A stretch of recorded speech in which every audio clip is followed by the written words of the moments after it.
നോക്കുന്നവർ, ലോകത്തെ നോക്കി ജീവിക്കുന്നവർ എങ്ങും പ്രകാശിതരായി തീരുമെന്ന് ബൈബിളിൽ എഴുതിയിട്ടില്ല.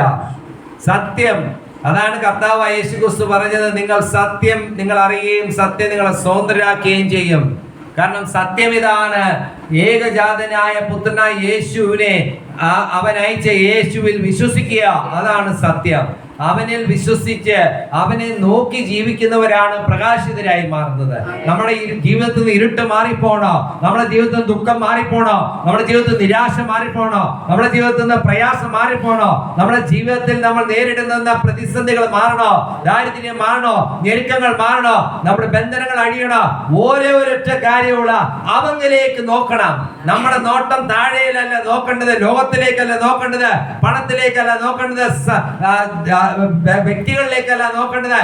ഓരോ വ്യക്തി അവങ്കിലേക്ക് നോക്കുന്നവരെല്ലാം പ്രകാശിതരായി. അവൻ ഒരു നാളും ലജ്ജിക്കത്തില്ല.